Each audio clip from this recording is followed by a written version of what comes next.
with any car launch, whether it's a physical car or a digital car, you've got to, have the caveat that things can change, things can be hidden quite easily. And the Haas was a digital version of the car, released very early. It was also, they were very honest in saying, look, this is just an early stage of the car's development. This isn't necessarily the car we're going to race with. Things will change, but this is an idea of where they're going. So, we can take some design directions. And again, because it's the first 2022 car that we've seen, it's the first time we've been able to see anything other than the standard F1 renders, which everyone thought all these cars were going to look the same, exactly like that render. And as you can see from the Haas and all the other cars we're now starting to see, that just isn't the case. These cars will all look very different from each other. So what do we think of the Haas? What do we think of some of the elements of the 2022 era?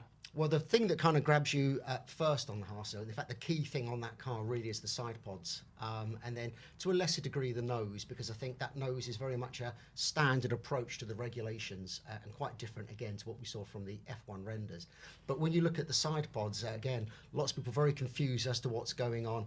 Now, you've got to remember that these cars are completely different aerodynamically. So where you want the air to flow, where the air's allowed to flow, and where you're allowed to put bodywork to manage the airflow is all different. So we're going to see lots of different shapes and bodywork trying to do slightly different things this year.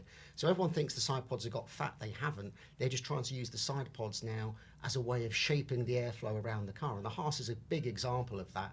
So if you look at the car from head on, you see these very fat side pod fronts. They're brought as far forwards as the rules allow, which is much further forwards this year. And they also go to the maximum width. And in some respects, what they're trying to do is trying to replace the barge boards, which we lost as part of the regulations. So they're trying to push air down around the side of the floor to get some lateral expansion, and they're trying to get airflow around the back, but equally trying to push the front tyre wake away from the car as well, which was a job that the barge boards did. So that's why they kind of look so big and fat. But equally, they've got very small inlets. And again, people are getting confused by this, thinking, well, why you got a big side pod, a very tiny inlet? If you look at the cars over the previous few years, the inlets have been tiny, but because of these odd-shaped side pods with all the bits of bodywork on, you never actually see what the true inlet is. But if you could strip away all of the kind of the aero junk that was on there, the inlets were very small, and these side pods are very efficient. So the Ferrari isn't cooling 30% better than it did last year. No, it's, no doubt they've made progress on those things as they do year on year, but that's not the reason. It's just because you've got some really good airflow going to it, and they are small anyway. Yeah. So what Haas are trying to do with the side pods then is to get all the radiators at the front, make them very wide. That allows the tail of the car to be very thin, and you can really see that on the Haas. But there was one hidden feature on the Haas, and again, if you look at the Aston, I think you could probably guess what that is that they're going to have a big cooling louvered section going along the flanks of the cars. So again, if we think back to recent years, all the cooling outlet used to come at the back of the Coke bottle area. And you could still do that now, but now you've got these big tunnels under the car and the beam wing, this lower wing between the diffuser and the top rear wing. If you had a Coke bottle exit as you did last year, it's going to be blowing loads of really dirty, low energy air at the beam wing, which means the beam wing is going to be doing nothing. Right. So what you want to do is to try and get the airflow somehow to go through the middle of the rear wing, not too close to the beam wing, not too close to the top rear wing. Between the two wings. Between the two, effectively. Yeah. So what you can now have is a big louvered section across the top of the side pods, and Haas didn't show you that on that, but you can actually see where the panel will bolt in. Were they going to do that? So they're going to have a whole heap of holes in that, like gills going down the side of the car. That allows the back to be really slim. And it's just one way of many ways of tackling these new regulations with all the opportunities and pitfalls that they have. Yeah. So, again, it's just the first good chance to look. Interesting that Haas continues to defy the Formula One DNA of you must design and build your own car if you want to be a member of this private club, because the car is still built by Dallara.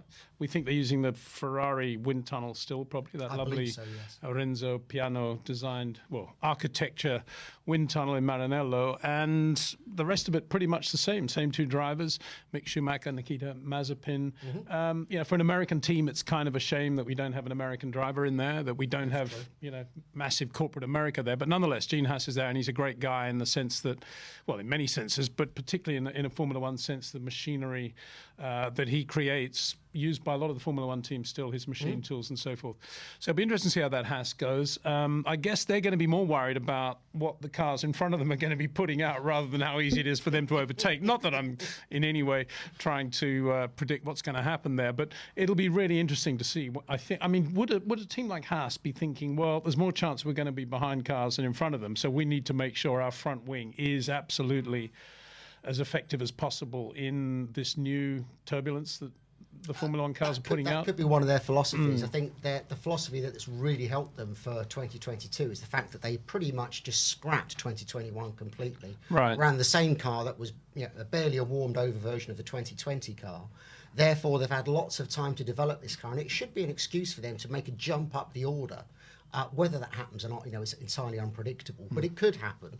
So they will be in the midfield. So yes, they'll be looking for performance from the car, but equally they're going to be wary that they're going to be in amongst lots of other cars, make sure that the cars don't get damaged, you don't spend lots of your budget on repairing bodywork, and that the car can cope with working in that dirty air. So it's something they do need to consider as their philosophy of how they work through the year, particularly with budgets. One question I've been dying to ask you, Scarbs, is that if the cars do work really well in turbulence and we see a lot more overtaking, if it is the 15% now that you only lose when you're behind another car, and they decide to get rid of DRS completely, is that a very simple thing to do, just to get rid of DRS, or does it mean any sort of redesign in the way they've thought through airflow into or between the two wings as you just described? Well, they set out the DRS zones for every race. So if they say there's no DRS zone, then there's no DRS zone. So, from a regulations point of view, they could actually effectively ban DRS by not nominating any DRS zones. However, what the teams would want to do is they're going to say, well, if you're going to take DRS away, we want to redesign our rear wing, because the rear wing is designed, particularly the flap, which you can see exposed so much more in these new rear wings, is very steep, but it's also very short because it's only about as long as the amount it can open, so that when it flips up, you get the maximum effect. So what they would probably want to do is actually make the flap slightly larger and have the wing more like that rather than like that. Right, yeah. So the teams would probably complain a little bit up front, saying, well, hold on, we've now got to spend some of this limited budget, limited aero time redesigning DRS. So I think, it's one of those things, if that should happen, then there would be some discussions about it. But I think it would be a phased approach, and it may even vary by circuit.